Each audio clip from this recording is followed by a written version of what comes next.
What makes a man truly great? Not the spotlight, not the stage, not the roar of thousands. True greatness often begins quietly, on a dusty farm, in the silence of long days, when no one is watching. Jim Rohn never had the flamboyance of Hollywood, nor the commanding voice of a preacher. He spoke softly, almost like a neighbor leaning over the fence to share a story. Yet his words changed millions of lives. His ideas shaped some of the most influential minds of our time, from entrepreneurs to world-famous speakers. But who was Jim Rohn really? And why does his philosophy still resonate decades after his passing? To understand him, we need to go back to the fields of Idaho, where a boy grew up in poverty, with nothing but work, hardship, and a restless hunger for something more. This is not just a story of a motivational speaker. This is the story of a man who believed that success is not an accident, but a philosophy. And once you adopt that philosophy, your entire life changes. Lesson 1. The Humble Beginnings. Imagine a small farm in Yakima, Idaho, in the 1940s. The sun is merciless, the soil is stubborn, and the days are long. Young Jim Rohn grew up here, working alongside his parents, who did everything they could just to keep the family afloat. Money was scarce, opportunities even scarcer. For most kids in that environment, the path was simple: work the farm, accept your place, and survive. But Jim felt a quiet dissatisfaction. He wasn't rebellious, but he noticed things. He saw that while his parents worked harder than anyone, they were still poor. He began to wonder, is hard work alone really enough? School didn't answer that question. He wasn't a top student, and after graduating, he drifted, working odd jobs, chasing small opportunities, always searching for something that made sense. By his mid-20s, Jim had already tasted failure. He was broke, in debt, and without direction. It was during this period of wandering that fate intervened. He met a man named John Earl Shuoff, a businessman, charismatic yet grounded, who would soon become Jim's mentor. Shuoff didn't preach at him. He lived differently. He had time. He had freedom. He had something Jim desperately wanted but couldn't define. When Jim confessed to him, "I'm broke," Shuoff simply replied, "Of course you are. You've been working hard on your job, but not nearly enough on yourself." Those words hit Jim like a thunderbolt. For the first time, he realized that the missing piece wasn't luck or circumstance, it was personal growth.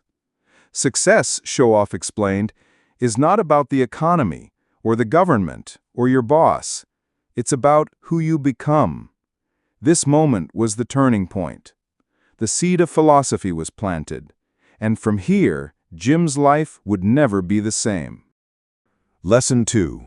The Rise and Fall of an Entrepreneur.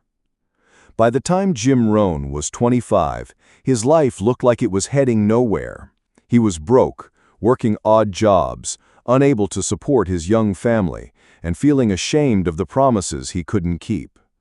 But after meeting John Earl Shuoff, something inside him shifted.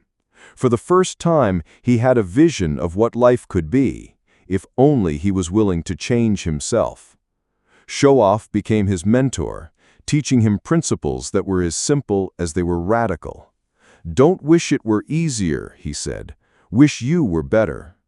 Jim began to understand that success wasn't about luck, and it wasn't about waiting for the right opportunity.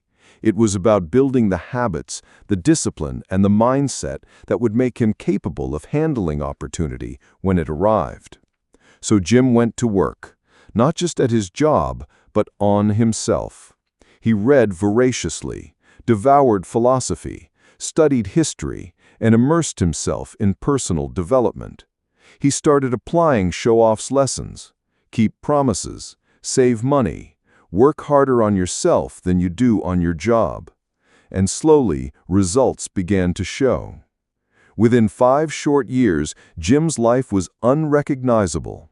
By the age of 31, he had become a millionaire. From the outside, it seemed like a miracle. Here was a poor farm boy who had transformed into a wealthy, confident entrepreneur. He bought the nice house, the car, the lifestyle, everything he once thought was impossible.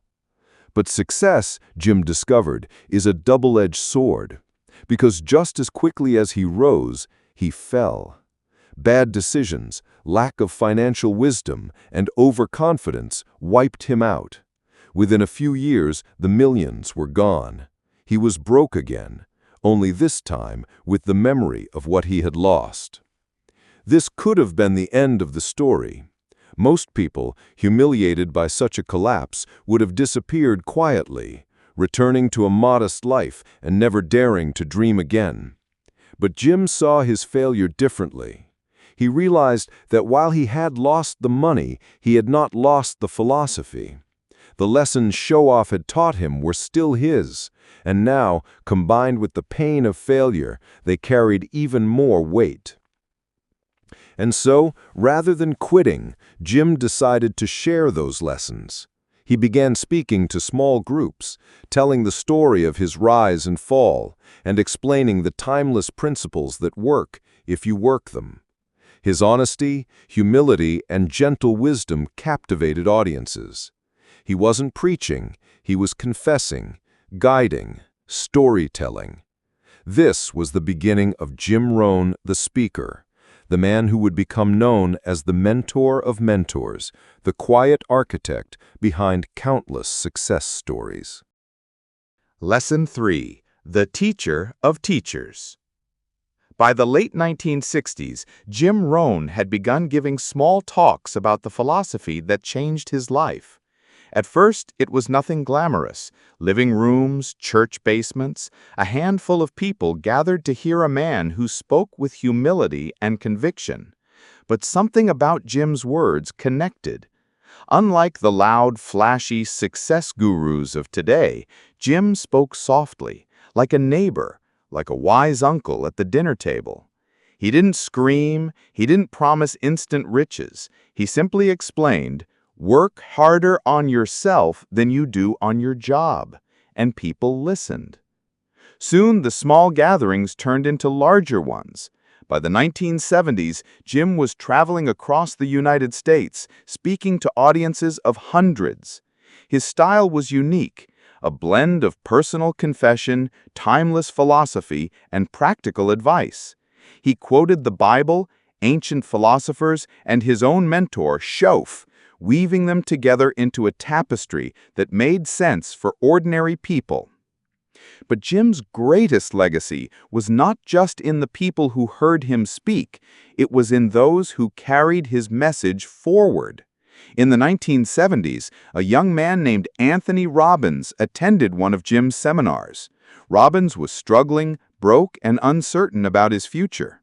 After hearing Jim, he was electrified. He not only absorbed the lessons, but began working with him directly, even helping organize his seminars. Robbins would later say that without Jim Rohn, there would be no Tony Robbins. And Robbins was not alone. Countless others, from entrepreneurs to motivational speakers, traced their roots back to Jim. He became known as the mentor of mentors. His quiet voice rippled outward, shaping some of the most influential figures in personal development. Jim never sought the spotlight in the way his protégés did. He wasn't obsessed with fame. Instead, he saw himself as a gardener, planting seeds of wisdom in others, knowing some would grow into mighty trees. This was his genius. He didn't just teach success, he taught teachers. He built a philosophy that outlived him, carried on by voices louder than his own, yet always returning to the quiet man who first explained that success is something you attract by the person you become. Lesson 4: Philosophy as a Way of Life. Jim Rohn often said, "Success is nothing more than a few simple disciplines practiced every day." At first glance, this may sound obvious, almost too simple. But in a world where people chase shortcuts, quick fixes, and instant gratification, Jim's words carried the weight of eternal truth. He believed that success wasn't about luck or talent. It wasn't about being born into the right family or catching a lucky break. It was about philosophy, the set of principles by which you live. If your philosophy is sound, your life will eventually align with it. If it's flawed, no amount of effort can save you. For Jim, philosophy boiled down to responsibility. He taught that blaming circumstances, other people, or even your upbringing was a trap. You cannot change the seasons, he would say, but you can change yourself. Life brings winter, summer, drought, and storms, but what matters is how you prepare, how you act, and what kind of person you become in the process. Discipline was at the core of his philosophy. Jim warned that neglect was far more expensive than discipline. Missing a workout, skipping a book, ignoring a conversation with your child, each may seem small in the moment, but compounded over years, neglect leads to regret. Discipline, on the other hand, is also small and simple, choosing to act today even when you don't feel like it. He often drew a sharp line between wealth and character. Money, he said, is nothing more than a magnifier. If you are weak, money will expose it. If you are strong, money will amplify it. That's why his teaching was never just about making more, it was about becoming more. And this was Jim's gift. He showed that philosophy isn't abstract or academic. It's not something reserved for philosophers and ivory towers. It's lived every day in your choices, your habits, your words, and your actions. To Jim, philosophy wasn't just about success. It was about becoming the kind of person who deserves success. Lesson 5. The Art of Communication. If there was one thing Jim Rohn mastered like few others, it was the art of communication. He didn't shout, he didn't overwhelm with complex vocabulary, and he didn't pretend to be smarter than his audience. Instead, he had a gift for taking profound truths and wrapping them in the simplest words possible. Words that could reach both a struggling young man in a factory and a CEO running a multi-million-dollar company. Jim often reminded his listeners, words do two major things. They provide food for the mind and create light for understanding. He treated words as tools, precise, sharp, and meant to cut through the fog of confusion. When Jim spoke, he used stories, analogies, and humor. He knew that if people didn't feel the message, they wouldn't remember it. Think about the way he compared neglect to the changing seasons. You can't stop winter from coming, but you can prepare for it. Or the way he described discipline as the bridge between goals and accomplishment. These were not abstract statements. They were mental pictures designed to stay with you long after the seminar ended. What made Jim different was that he didn't just speak to people's minds, he spoke to their souls. He didn't tell you what to do, he showed you why it mattered. He used pauses, rhythm, and even silence as part of his delivery. Sometimes he'd let a sentence hang in the air, giving the audience time to process. That silence spoke louder than any words. His influence stretched far beyond his own seminars. Jim trained and inspired people who would later become world-renowned speakers and entrepreneurs, names like Tony Robbins, Darren Hardy, and many others. They all carried pieces of his philosophy, but more importantly, his way of speaking truth in a way people could actually hear. And perhaps this is the lesson for us all. Communication isn't about showing how smart you are. It's about connection. It's about packaging wisdom in such a way that another human being can understand it, believe it, and act on it. Jim Rohn showed us that ideas change the world, but only if they are communicated with clarity, simplicity, and heart. Lesson 6. Success is something you attract. One of Jim Rohn's most famous lines is this: "Success is not to be pursued. It is to be attracted by the person you become." At first, it sounds almost mystical, like success is some invisible magnet. But Jim explained it with perfect clarity. If you want more, you must first become more. It's not about chasing after opportunities, money, or recognition. It's about developing yourself until those things naturally gravitate toward you. Jim often told the story of how, in his early 20s, he had excuses for everything: no money, no education, no connections. He thought success belonged only to people with lucky breaks or rich families. But his mentor, Earl Schaff, challenged him. Don't wish it was easier. Wish you were better. Don't wish for fewer problems. Wish for more skills. That single shift of perspective transformed Jim's life. He stopped waiting for circumstances to change and instead began changing himself. His habits, his discipline, his mindset.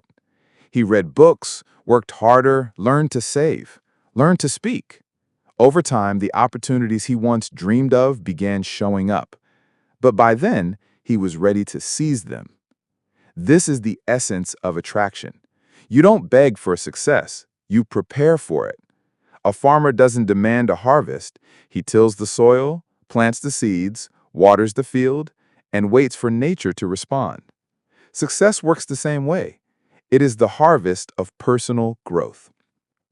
The reason so many people feel stuck is because they keep trying to get more without becoming more. They want a better job without developing better skills. They want financial freedom without learning discipline. They want respect without building character. Jim's philosophy cuts through all of that. Work harder on yourself than you do on your job, and soon your job or any other opportunity will begin to align with the person you've become. The lesson here is simple, but uncomfortable. If you're not attracting what you want, it's not about the world being unfair. It's a signal that there is more work to do within yourself. Jim Rohn reminded us, success is something you attract by the person you become. And the beauty of it is this: once you grow into that person, no one can take it away from you. Lesson 7. Legacy and Influence. Jim Rohn never saw himself as a superstar or a celebrity. He didn't have a massive social media following because it didn't even exist in his era. He wasn't trying to be flashy. He wasn't chasing headlines. What he did was far more powerful. He planted seeds in people's lives. Seeds of ideas. Seeds of responsibility.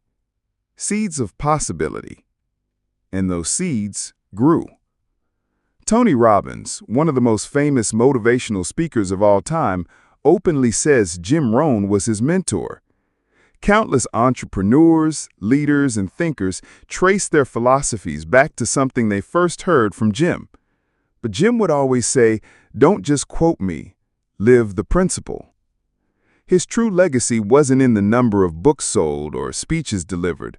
It was in the quiet transformation of ordinary people who suddenly realized they were capable of extraordinary things. His teaching spread like ripples. One person changed, then another, then an entire community. Jim often reminded people we all must suffer one of two things: the pain of discipline or the pain of regret. That line still echoes across boardrooms, classrooms, and living rooms today. His wisdom has outlived him precisely because it wasn't tied to him, it was tied to universal truths.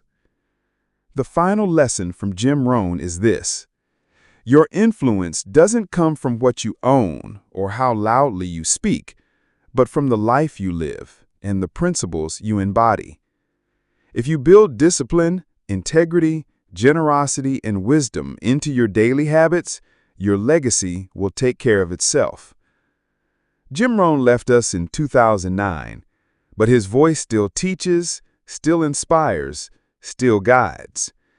And maybe that's the highest form of success, to live in such a way that your life continues to add value even after you're gone.